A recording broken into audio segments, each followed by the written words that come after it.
nuestro estudio.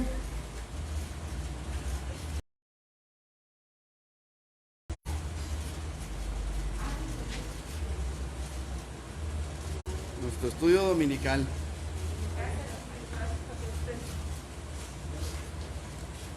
Gloria a Dios. Vamos a orar, hermanos. Eterno Dios y buen Padre, en el nombre de Jesús nos acercamos a tu presencia, te damos toda gloria, honor, alabanza y adoración, Señor. Tú eres digno. Señor, en el nombre de Jesús venimos delante de tu presencia para suplicarte, Señor, que tu Espíritu Santo descienda sobre nuestras vidas, que nos limpies, que nos perfecciones, Señor. En el nombre de Jesús, tú conoces nuestros corazones, Señor, y te pedimos que tú te glorifiques, limpiándonos, santificándonos, llenándonos de tu presencia. Espíritu Santo, este lugar es tuyo, Señor. Hemos venido a tu casa para adorar y glorificar tu nombre, pero también venimos, Señor, hambrientos de tu palabra, sedientos de ti, Señor.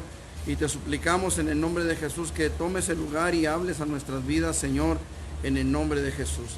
Toma este lugar, Señor, toma el lugar con los jóvenes, con los niños, Señor, y permite que seamos edificados para gloria de tu nombre, Padre. En el nombre de Jesús. Amén. Pueden sentarse, mis hermanos. Los que van a pasar a su clase pueden pasar a su clase.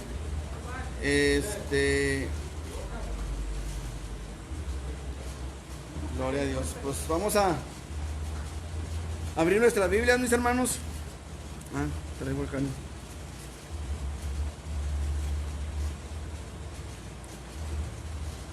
Traía abierto otra cosa.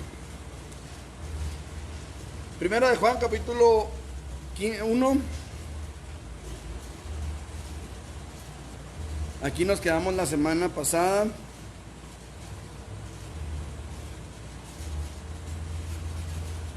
Si mal no me acuerdo.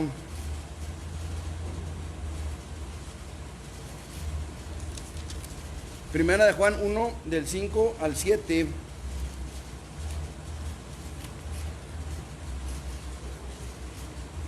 Hermano Melquiades, me hace el favor.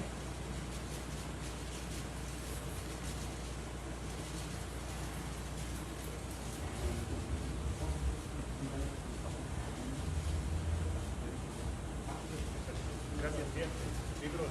Primera de Juan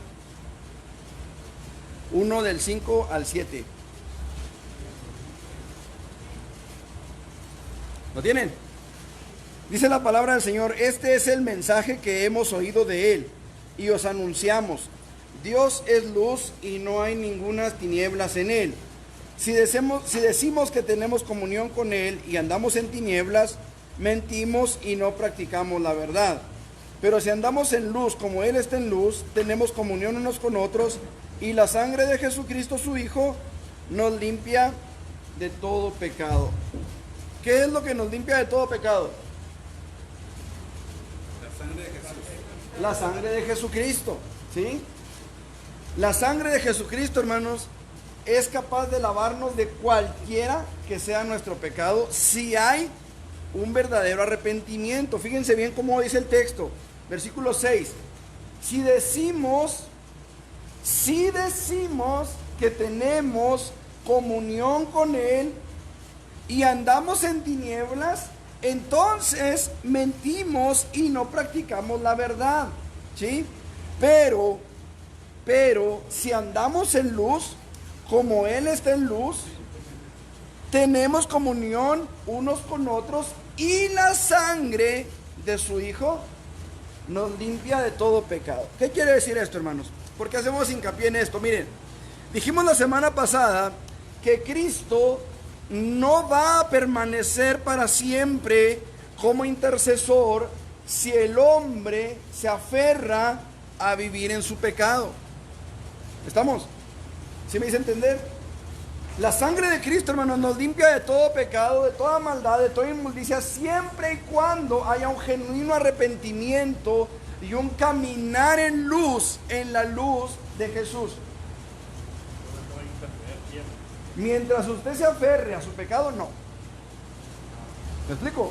Si usted se aferra a vivir en pecado, entonces el Señor Jesucristo va a dejar de interceder en algún momento, en algún punto. Mientras nosotros, hermanos, vivamos buscando la santidad, vivamos buscando la comunión con Dios, vivamos, yo no digo que perfectos, pero sí luchando, hermanos, por vivir en santidad, luchando por acercarnos a Dios, por tener comunión con Él, ¿sí? El Señor Jesucristo va a estar intercediendo por nosotros. Pero si nosotros nos aferramos libremente a vivir en pecado, la palabra del Señor dice que no queda más sacrificio por los pecados. Así es. ¿Qué significa arrepentirse? ¿Quién me puede decir? ¿Les ha tocado evangelizar a alguien y decirles que necesitas arrepentirte? Bueno, ¿qué es arrepentirse? Hágame cuenta que usted me va a evangelizar a mí. Yo no conozco al Señor, yo no conozco al Señor Jesucristo, soy un mundano, un pecador, un inconverso, como quiera llamarle. Y usted me dice, arrepiéntase. Bueno, ¿qué es arrepentirse? Reconocer. Eso es arrepentirse. Es como que alguien le abre los ojos y le dice, vas en el camión equivocado, bajarse y no vuelves a subir. Ajá, y subirse el que debe de subirse. ¿Me explico? Arrepentirse es algo así como esto, miren, hermanos. Va usted caminando hacia una dirección y de repente se arrepiente y hace esto. ¿Qué hizo? ¿Cambió de qué? De dirección. Es un giro de 180 grados, ¿sí? Dijo por ahí un pastor, hay que dar un giro de 360 grados. No, hermanos, es de 180. Queda igual, ¿sí? Tenemos que dar el giro de 180 grados y caminar en sentido contrario. Es decir, si voy de camino al infierno, pero me arrepiento, entonces tengo que ir de camino ¿a dónde? A la gloria. Nada más hay dos destinos. ¿Me expliqué? Nada más hay dos destinos, hermanos, y tenemos que escoger sabiamente. Acuérdense que Dios dijo, pongo delante de ti la bendición y la maldición. Escoge el bien para que vivas, ¿sí? Entonces, hay dos caminos, hay dos decisiones, hay una decisión que tomar, hay dos caminos que elegir, ¿sí? Entonces, si yo voy de camino al infierno y me arrepiento, entonces dejo de ir de camino al infierno y voy de camino a la eternidad con Dios. Eso es el arrepentimiento, ¿sí? Cuando hay un arrepentimiento genuino, el Señor Jesucristo intercede por nosotros y la sangre de Jesucristo nos limpia de todo pecado. Cuando hay un arrepentimiento genuino. Hijitos, dijo Juan. Y eso se llama apostasía, no se llama arrepentimiento. Eso se llama apostasía, ¿sí? Cuando usted va de camino a la gloria, pero cambia de dirección, eso se llama apostasía. Y acuérdense que dice la palabra del Señor que el anticristo no vendrá, o que el Señor Jesucristo no vendrá, mejor dicho, hasta que se haya manifestado la apostasía. Y hermanos, en nuestros días se está manifestando la apostasía como usted no tiene una idea, ¿eh? O sea, el Señor Jesucristo viene, hermanos. El Señor Jesucristo viene. Ok. Apostasía es abandonar el camino de la salvación. Apostasía significa apartamiento o apartarse, ¿sí? Apostasía, hermanos, es cuando usted va en el camino de la salvación y se aparta del camino de la salvación. Eso es apostatar de la fe. Bueno, el anatema es el resultado de la apostasía, ¿sí? ¿Por qué? Anatema significa literalmente aquello que está destinado a la destrucción. Eso es anatema, ¿sí? O también se traduce como maldición, ¿sí? Aunque anatema y Shakira son cosas, son palabras en diferentes idiomas, ¿sí? Anatema es en griego, Shakira es en hebreo, o en arameo, mejor dicho, ¿sí? Pero es lo mismo, es maldición. Ok. Entonces, la intercesión de Jesucristo, hermanos, puede salvar perpetuamente, pero para aprovechar esa intercesión, para poder que esa intercesión sea de beneficio para nosotros, es necesario acercarnos a Dios por medio de Jesús. ¿Me explico? O sea, la intercesión de Jesús, hermanos, es válida para todo el ser humano, para todos, cualquiera, el más pecador, el más irredento que usted conozca, ¿sí? El más irreverente, el peor de los criminales, puede aprovechar la salvación que es en Cristo Jesús, la intercesión de Jesús. ¿Cómo? Acercándose a Dios por medio de Jesús. No hay otra forma. No hay otra manera. Pablo, por ejemplo, es un ejemplo tremendo de conversión. ¿Sí? Ok. Entonces, esa intercesión de Jesús para salvar perpetuamente solamente la pueden aprovechar, ojo, aquellos que por medio de la fe se acercan a Dios a través de Jesucristo. ¿Qué quiero decir con esto? Hay mucha gente allá afuera, hermanos, que piensan que porque van a un lugar, a un templo, y le rezan 9 días a una persona, ya con eso esa persona va a pasar no sé si del infierno al purgatorio o del purgatorio al cielo. Eso es una mentira, hermanos.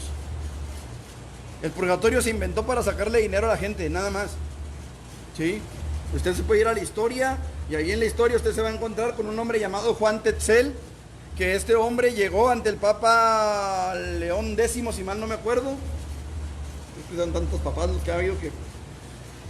Y este hombre, hermanos, como en Roma se estaba construyendo la Basílica de San Pedro y no había dinero porque en Europa se había despertado lo que se conoció como el espíritu nacionalista. El espíritu nacionalista consistía en que los feligreses de las iglesias veían que sus sacerdotes, sus curas, sus párrocos estaban pasando hambres, pero todo lo que se recolectaba iba a Roma para la construcción de la basílica. Entonces la gente empezó a dejar de enviar aportaciones a Roma porque decían, no, pues ¿cómo voy a mandar a Roma si mi sacerdote, mi clérigo está pasando hambre?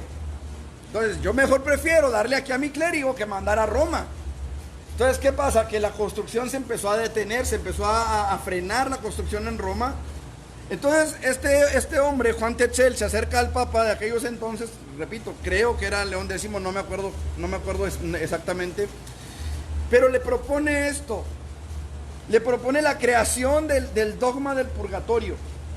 Y el dogma consistía en que iba un grupo de párrocos o de hombres de Dios, supuestamente enviados por el Papa, llegaban a las comunidades y la cantaleta que ellos traían era esta: tan luego la moneda suene en el cofre, el alma de su difunto pasará del purgatorio al cielo.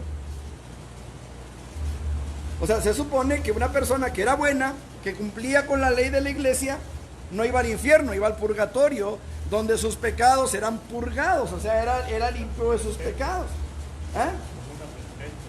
Como una antesala al cielo. O sea, usted no podía estar en el cielo, estaba en un lugar donde era purificado por fuego.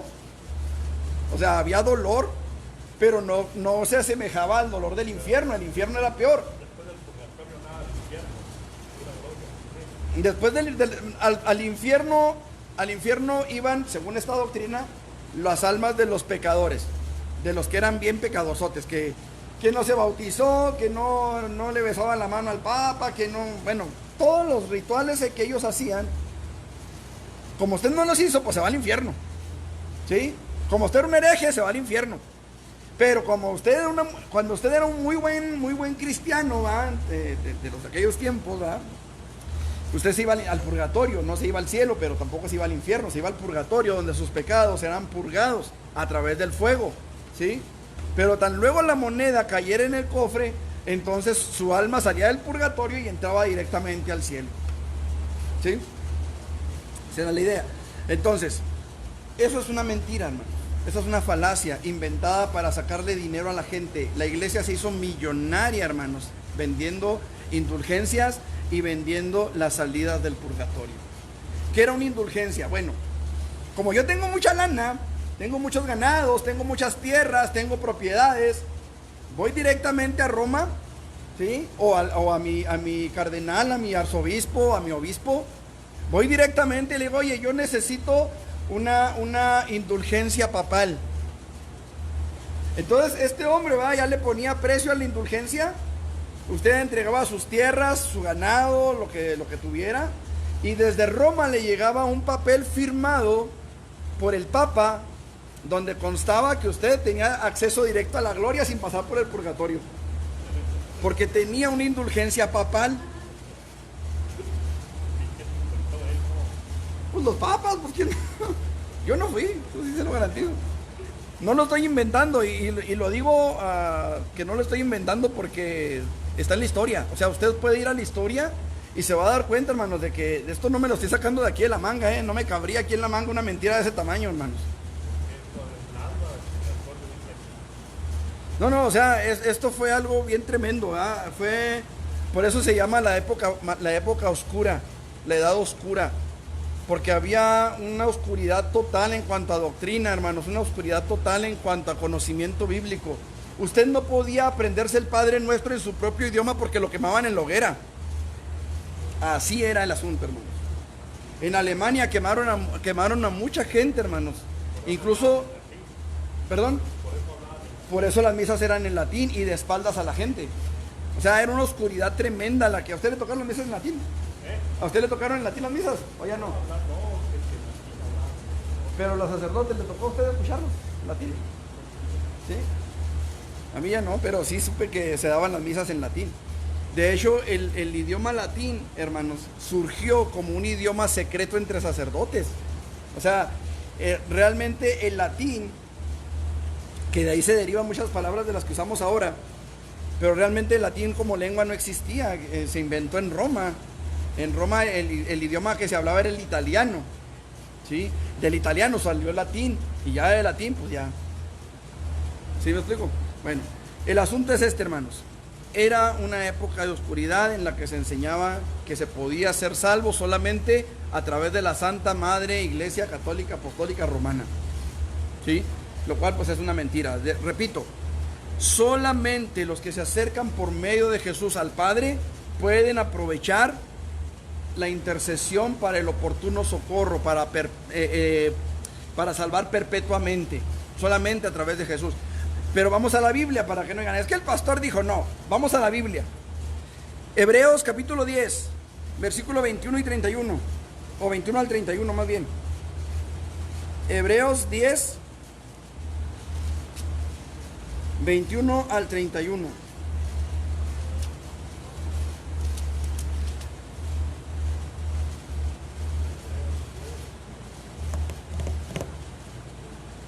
¿Lo tienen?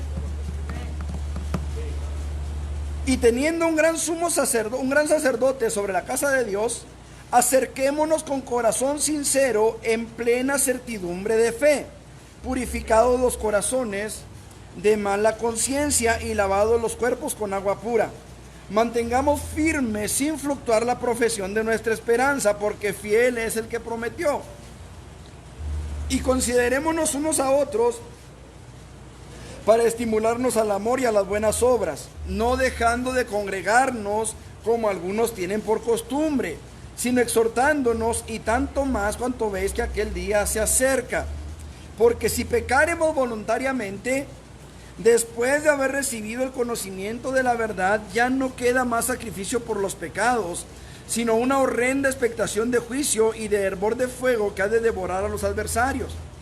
El que viola la ley de Moisés por el testimonio de 2 o 3 testigos muere irremisiblemente. ¿Cuánto más castigo pensáis, ojo con esto, que merecerá el que pisoteare al Hijo de Dios y tuviere por inmunda la sangre del pacto en la cual fue santificado, e hiciere afrenta al Espíritu de gracia? Pues conocemos al que dijo, mía es la venganza, yo daré el pago, dice el Señor. Y otra vez, el Señor juzgará a su pueblo. Horrenda cosa es caer en manos del Dios vivo. Si pisoteáremos al Hijo de Dios, entonces no queda más sacrificio por el pecado.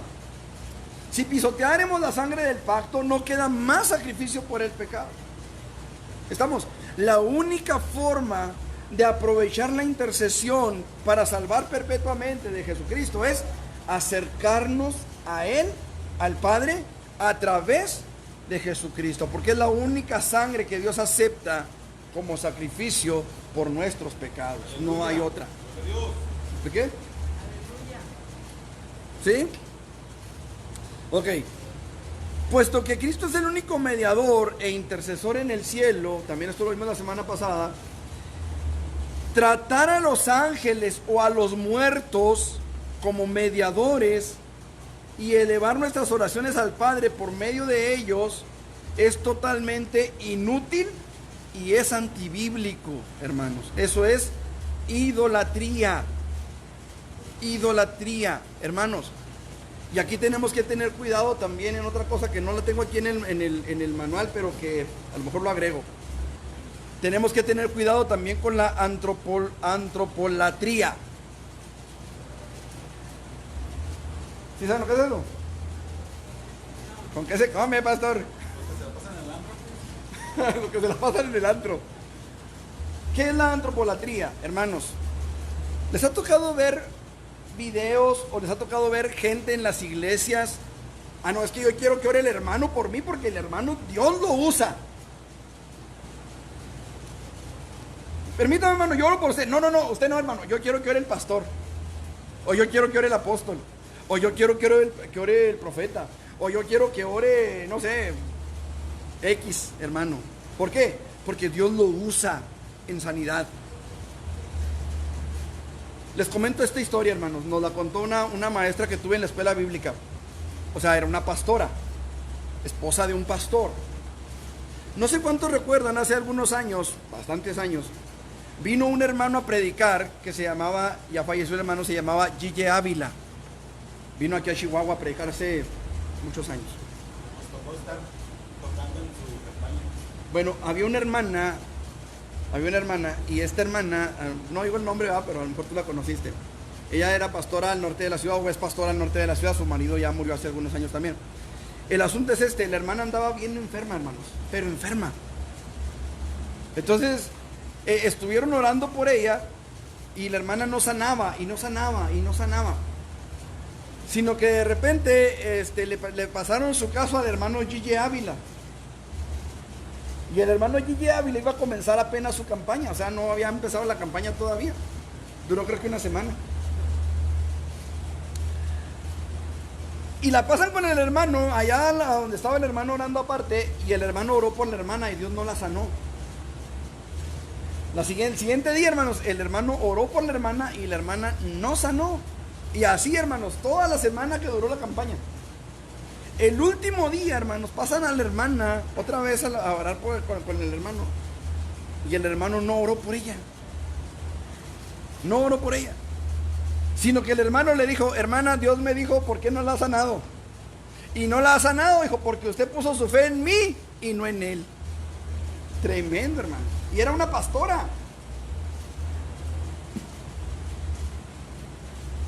Hermano, la hermana, según su testimonio, la hermana empezó a llorar ahí, hermanos, en el vestidor, camerino, no sé cómo se le llame.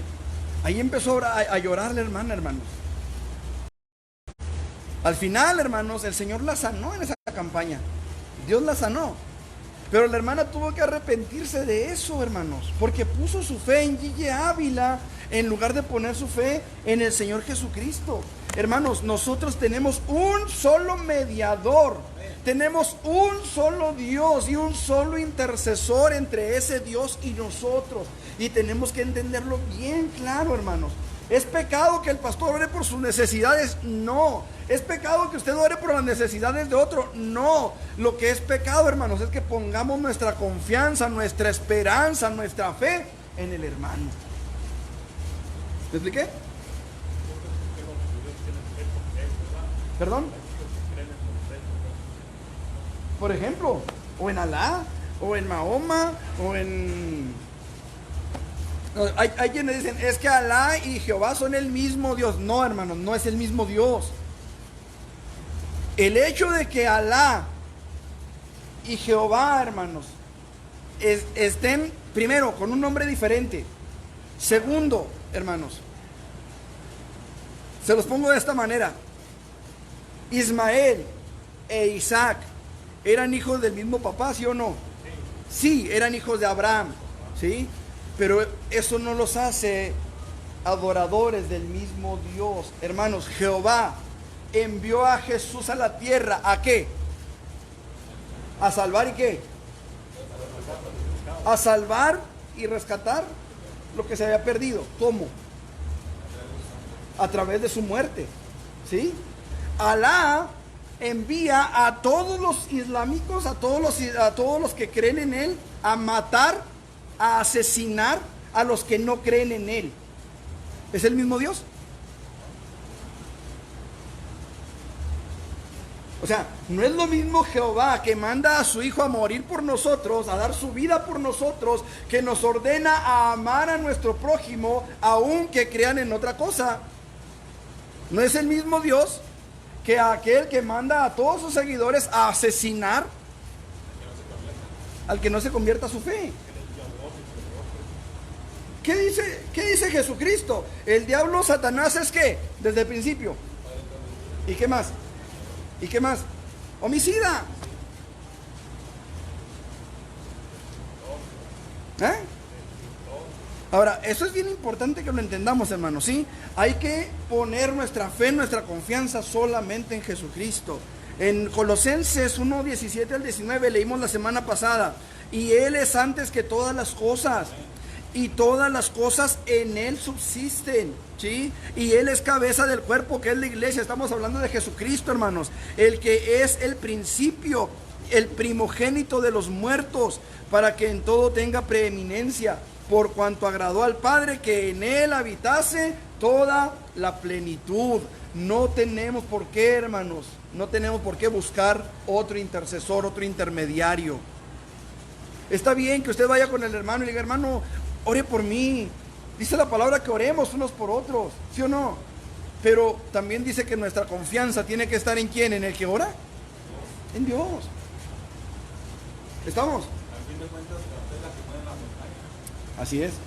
Ahora, Deuteronomio 18, no, Deuteronomio 10.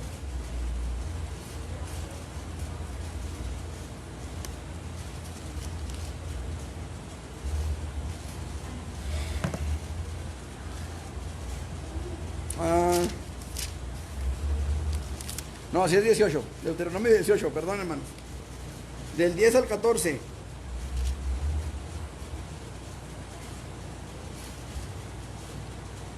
¿Lo tiene?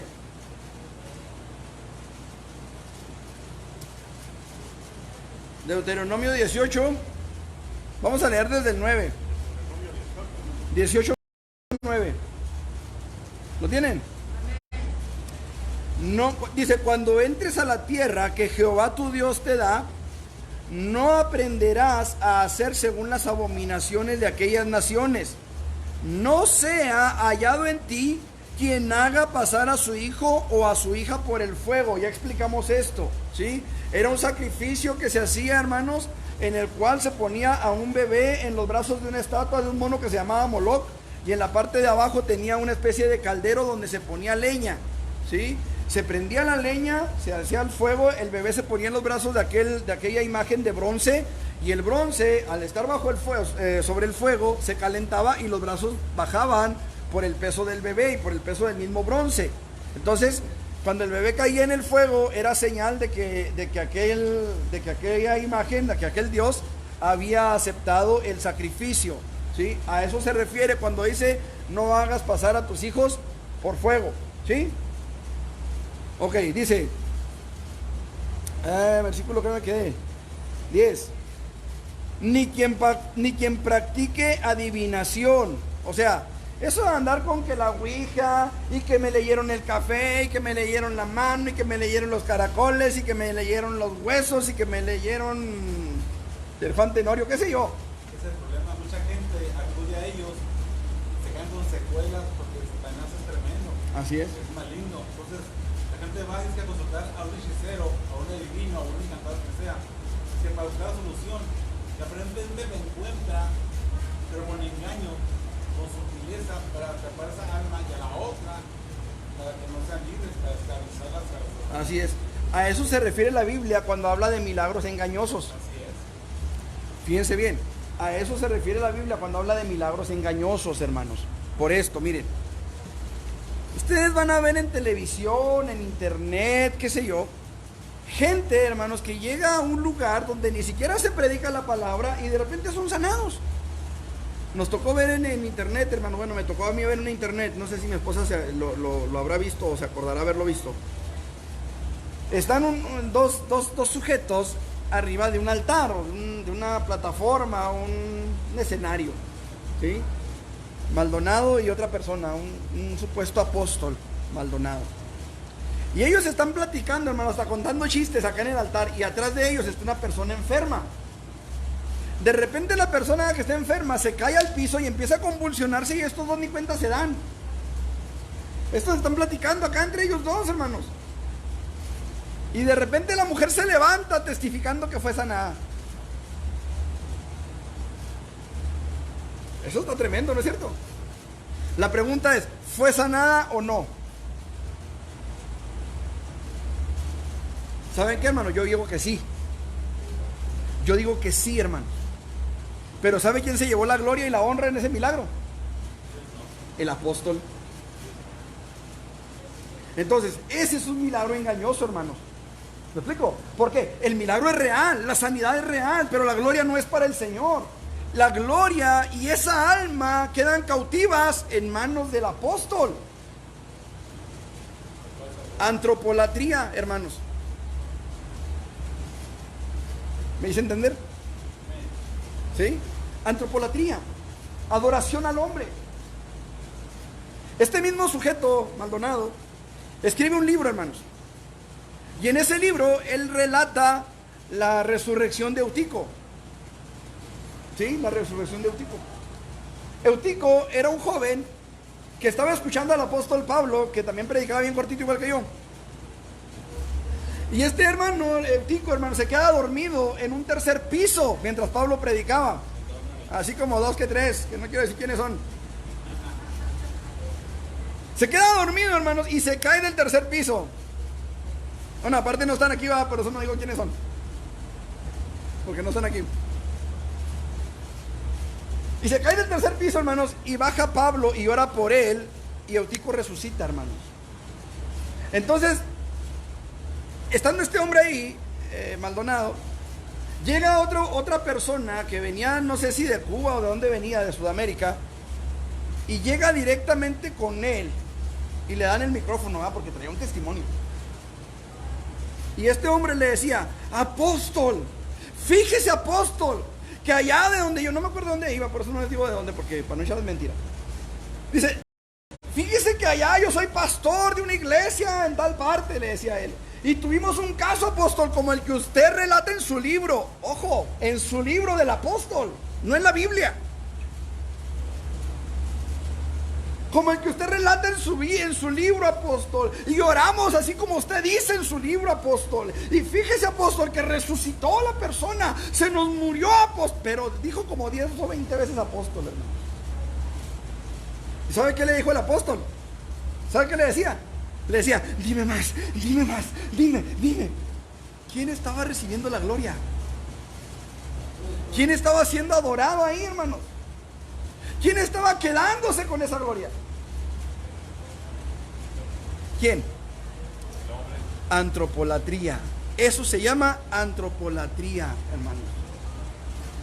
Dado que nuestro único intercesor en el cielo se llama Jesucristo, acudir a Dios a través de hombres o mujeres, vivos o muertos, a través de los ángeles, no es bíblico y es inútil. Es inútil. ¿Por qué? Porque es inútil. Se recibió la sanidad. ¿Por qué es inútil si aquel hombre resucitó? ¿Por qué es inútil? Porque el alma queda cautiva, hermanos. El alma queda cautiva ya sea en los demonios o en la antropolatría o en, más que nada, en esas dos cosas, en la idolatría. Colosenses, hermanos, capítulo 2, 18, ¿qué dice? Ninguno o nadie os prive de vuestro premio, afectando culto o humildad a los ángeles. Ni siquiera los ángeles, hermanos, merecen que usted les adore. Ni siquiera los ángeles sirven como intermediarios, hermanos. ¿Se acuerda de Juan? Juan, el que recibió el Apocalipsis, Juan el evangelista, Juan el apóstol. Juan el apóstol. ¿Se acuerda de ese Juan? Dice la palabra, hermanos, que por lo menos 2 veces se postró delante del ángel que le estaba mostrando la visión del Apocalipsis para adorarlo. Y las 2 veces el ángel le dijo, hey, levántate, no lo hagas, yo soy consiervo tuyo y de tus hermanos los profetas, adora a Dios, le dijo el ángel, por lo menos 2 veces, hermanos. Por lo menos 2 veces. Los ángeles, hermanos, fíjense bien, Los ángeles no permiten y jamás van a permitir que un ser humano los adore. Si un ángel se presenta delante de usted y usted por la grandeza de la revelación se postra y el ángel acepta que usted se postre, ese ángel es un demonio, no es Dios y no viene de parte de Dios. ¿Me expliqué?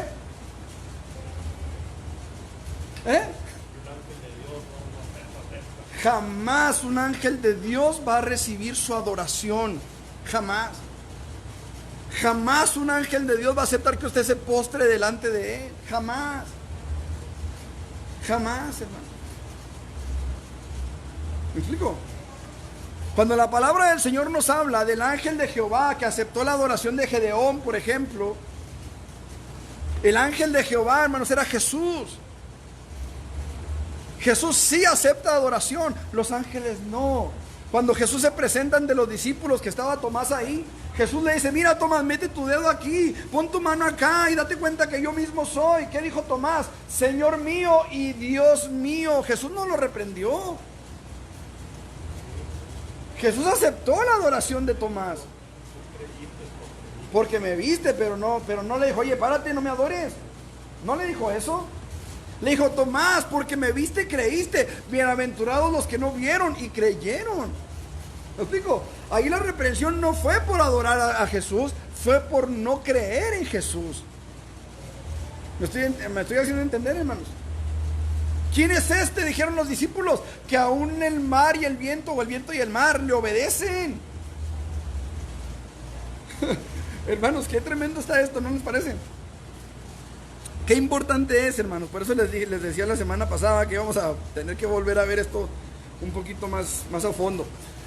Pablo escribió, hermanos, en la carta a los Colosenses esto, lo leímos ahorita: y Él es antes de todas las cosas y todas las cosas en Él subsisten. ¿Por qué escribe Pablo esto, hermanos? Porque en Colosas, hermanos, que era donde estaba esta iglesia de Colosenses precisamente, era un lugar estratégico, comercialmente estratégico. Todas las rutas comerciales pasaban por Colosas, hermanos, forzosamente. Haga de cuenta que usted tuviera que agarrar un camión para ir, no sé, a Chihuahua 2000. Forzosamente tiene que pasar por el centro de la ciudad. Forzosamente. ¿Sí? Entonces, Colosas, hermanos, tenía esa particularidad, que era un lugar céntrico, era un lugar muy comercial, hermanos. Muy comercial. ¿Sí? Entonces, como era un lugar muy comercial, llegaba gente de todas partes. Y como llegaba gente de todas partes, de la India, de China, de todas esas partes, de Asia, de Europa, de África, llegaba gente de todas partes. Entonces, cada persona que llegaba, pues llegaba con sus dioses. ¿Te explico? Sus costumbres, sus ideas, sus tradiciones. Entonces, llegan ciertos personajes por ahí y empiezan a decirle a los conversos gentiles, que no eran judíos.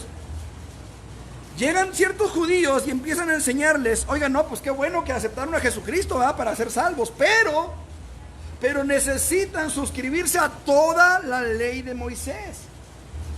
Ahora, la ley de Moisés, hermanos, no toda aplica a la iglesia. Entendamos una cosa, hermanos: de los dos pueblos, dice la palabra, hizo uno, derribando la barrera de separación, ¿sí? Nosotros, hermanos, escuché a un pastor que decía: nosotros no somos ni el Israel espiritual, ni somos gente del mundo, somos la iglesia. La iglesia tiene su propia identidad. El Espíritu Santo nos da nuestra propia identidad como cuerpo de Cristo. Somos la iglesia, ¿sí? Entonces, hay porciones de la ley que aplican a nosotros, hay porciones de la ley que no aplican a nosotros. Por ejemplo, las leyes sanitarias eran leyes para el pueblo de Israel. Las leyes morales aplican para nosotros: no matarás, no irás falso testimonio, honra a tu padre y a tu madre. Hay leyes espirituales que aplican a nuestra vida. No tendrás dioses ajenos delante de mí, no te harás imagen ni ninguna semejanza de lo que está arriba en los cielos, ni abajo en la tierra, ni debajo de las aguas de la tierra. No te inclinarás a ellas, no las honrarás, porque yo soy Jehová tu Dios fuerte y celoso, que visito la maldad sobre, etcétera, etcétera. ¿sí? Hay leyes que aplican a nuestra vida como iglesia. Ahorita vamos, bueno, la verdad es que traigo un conflicto para lo que voy a predicar esta tarde, pero que sea el Señor el que nos dirija. Hay personas que piensan, hermanos, por ejemplo, ¿va? Que el diezmo ya no aplica para la iglesia, y eso es una mentira. No sé si el Señor quiera que prediquemos sobre esto ahorita. De hecho, traigo un mensaje precisamente sobre las bendiciones del diezmo, y traigo otro mensaje sobre por qué murieron Ananías y Zafira. Así que el Señor sea el que nos dirija, ¿va? Pero hay gente, hermanos, que piensa que el diezmo ya no es válido para la iglesia. ¿Saben cuándo comenzó esa doctrina? ¿Saben cuándo se comenzó a hablar, a predicar de que el diezmo no era bíblico para la iglesia? No hace mucho tiempo de eso, ¿eh? Por ahí salió un señor que se apellida Arjona, que salió cantando una canción que se llama Jesús verbo no sustantivo. A partir de esa canción, hermano, a partir de ahí, yo noté en lo particular, yo antes jamás había escuchado que el diezmo no aplicara para la iglesia. A partir de ahí, hermanos, a partir de ahí es cuando la iglesia empezó a negarse a diezmar. A partir de ahí.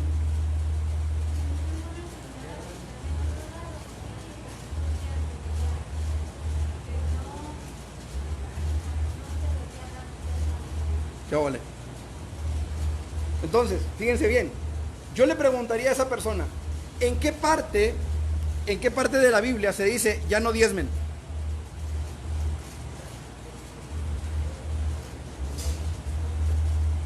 Hay gente que dice, es que en el Nuevo Testamento ya no se habla nada del diezmo. ¿Seguros? ¿Qué dice Jesús? Mateo 23, 23. Y habla, dice, esto es ser de los dos, porque ya está haciendo sin dejar de hacer aquello. Ajá. Esto era necesario hacer sin dejar de hacer aquello, o sea, sin dejar de diezmar. Mande. Mande. Fíjense, ese es otro asunto, ¿va? ¿Qué es más, hermanos? ¿O qué podría dolerle más a usted? Dice la Biblia que vendían sus heredades, sus tierras, y las traían a los pies de los apóstoles, o sea, entregaban todo, hermanos, todo. Y los apóstoles dicen que lo repartían entre los pobres, ¿sí? Repartían entre los pobres. Pregunto, ¿de qué vivían los apóstoles? ¿De qué vivían los apóstoles, hermanos? Fíjense bien, hermanos, fíjense bien. Porque si yo le digo a usted, venda su casa y tráigala para repartirlo entre los pobres, y yo me quedo con parte de eso, ¿estoy repartiéndolo entre los pobres? Pues a lo mejor entre el pobre pastor, ¿verdad? Es un robo, hermano. Eso es un robo. Si yo aquí en la iglesia les pedimos hace tiempo, si se acordarán, una promesa para construir la rampa. Se está construyendo la rampa, hay otras necesidades. Con lo que ustedes enviaron o con lo que ustedes aportaron para la rampa, se está construyendo la rampa, no se está haciendo otra cosa con eso. Porque si yo me quedo con dinero de eso para otra cosa, entonces yo estoy mintiéndole a la iglesia. ¿Me explico? Y ese dinero no se está usando para lo que se pidió. Cuando yo recién llegué aquí me entregaron una cantidad de dinero. Aquí está el hermano Ebed como testigo. ¿Sí? ¿Qué dijimos? Vamos a poner a trabajar en las goteras. En eso quedamos, aquí en la iglesia. ¿Sí o no? Pero me habla un hermano por teléfono y me dice, hermano, ese dinero se consiguió para la alfombra del altar, hermano. No se consiguió para goteras. A mí me están pidiendo fotografías de la alfombra. ¿Qué hicimos? Pusimos la alfombra. Porque de otra manera, hermanos, es robo. Sin embargo, hubo prioridades. Si no se tapa la gotera, no se presta la alfombra. Así es, había prioridades. Y está la prioridad de la alfombra. Ahorita ustedes no me vieron, pero llegué quitando cubetas porque había goteras. Hay goteras. ¿Me explico? Pero ese dinero se usó en lo que se dijo que se iba a usar. Así debe de ser. ¿Me explico? Entonces, si los apóstoles decían, oigan, pues vendan sus casas, ¿verdad? Para que darle a los pobres, y los pobres apóstoles eran los que se quedaban con todo, pues eso era un robo, hermanos. ¿De qué vivían los apóstoles? Pablo dijo, ¿acaso nada más Pedro y Juan, dice, tienen del derecho de no trabajar? ¿De no trabajar en qué? Si el pastorado es un trabajo bárbaro.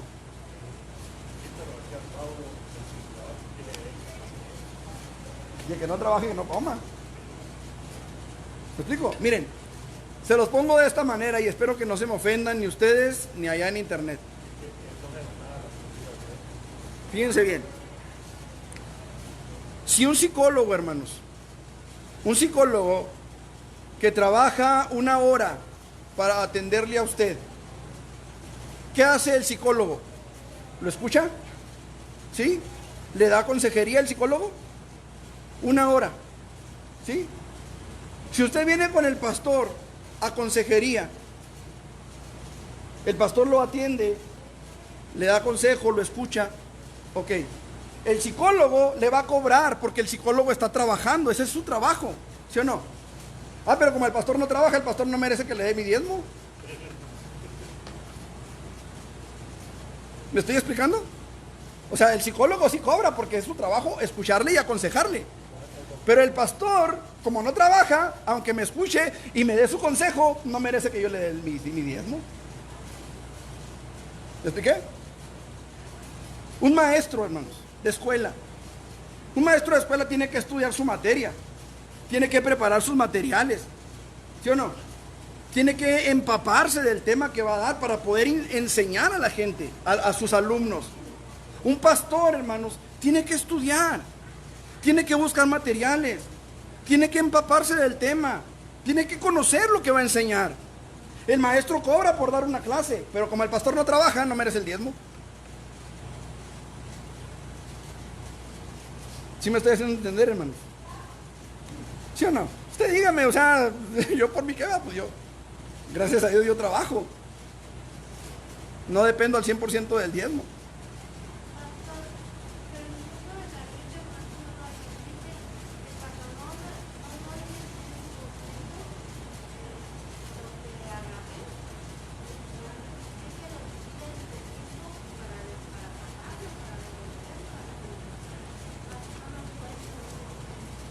¿Dónde dice qué?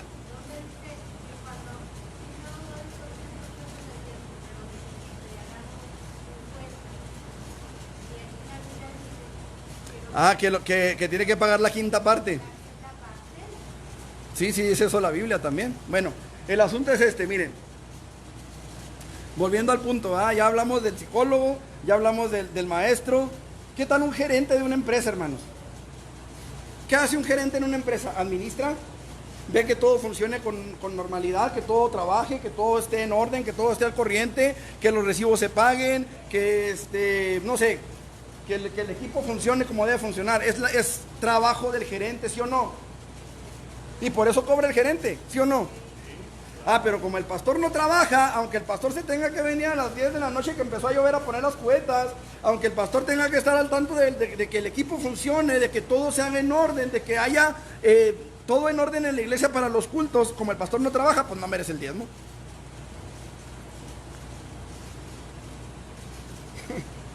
Me estoy haciendo entender, hermano. Ahora, como los hijos del pastor comen piedras, pues bueno, pues no hay que diezmar. Como no van a la escuela, pues no hay que diezmar. No usan zapatos, andan descalzos, no usan ropa.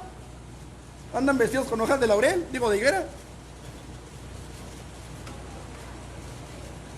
Yo le doy gracias a Dios, hermanos, porque hasta ahorita el Señor me ha sostenido. Esta camisa que ustedes ven ahorita, hermanos, es nueva, hermanos. Cuesta $95. ¿Saben cuánto pagué por ella? Ni un solo centavo, el Señor me la regaló.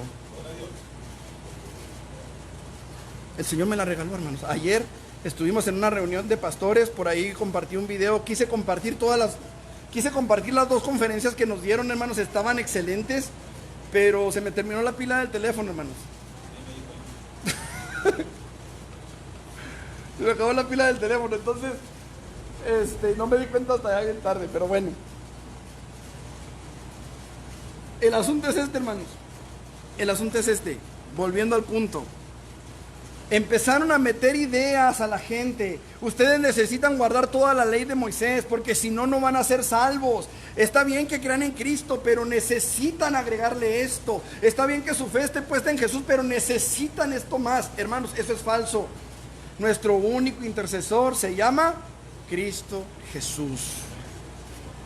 Y Él intercede delante del Padre por nosotros. ¿Estamos, hermanos? Entonces, esa falsa doctrina mezclaba la filosofía y las tradiciones de los hombres con el evangelio y abogaba por la adoración a los ángeles como intermediarios entre Dios y los hombres, ¿sí? Para Pablo, hermanos, el invocar a los ángeles sería como reemplazar a Cristo como la suprema y suficiente cabeza de la iglesia. O sea, para aquellos que piensan y que enseñan que los ángeles, o que los santos, o que las vírgenes, o que quien sea, puede interceder delante de Dios, además de Jesús, está quitando a Jesús de su lugar y lo está poniendo en un lugar, o lo está poniendo al mismo nivel que cualquier ser humano o que cualquier ser creado, hermanos. Vimos la semana pasada esto y lo repito hoy. Pedro, estando en el monte de la transfiguración, junto con Jacobo y Juan, de repente ven que Jesús se transfigura delante de ellos. Sus vestidos se hacen resplandecientes como la luz, y de repente se aparecen Moisés y Elías. ¿Quién era Moisés, hermanos? El más grande legislador de Israel, el libertador, el que los había sacado de la tierra de Egipto, ¿sí o no? ¿Quién era Elías? Uno de los más grandes profetas que Israel había conocido en toda su historia, hermanos. Eran dos personajazos los que estaban ahí, hermanos. Dos personajes de mucho reconocimiento en Israel. Y Pedro dice, bueno, es para nosotros que estemos aquí y hagamos 3 enramadas, una para ti, una para Moisés y otra para Elías. ¿Qué estaba haciendo Pedro? Estaba poniendo a Moisés y a Elías al mismo nivel que Jesús. ¿Qué dijo Dios? Hey, Pedro, no estos, este es mi hijo amado, en él me complazco, a él tienes que escucharlo, no a Moisés, no a Elías, este es mi hijo amado. ¿Estamos? El único. Entonces, por eso, hermanos, es que acercarnos a Dios, o tratar de acercarnos a Dios a través de los ángeles, o a través de personas que han muerto, o incluso a través de personas vivas, es inútil y no es bíblico. ¿Preguntas? ¿Comentarios? ¿No? ¿Algo que quieran agregar? Me mandan a preguntar de qué se trató la clase. ¿Me hice entender, hermanos? ¿Sí? Ok, la próxima semana comenzamos con la intercesión del Espíritu Santo. En el favor de Dios.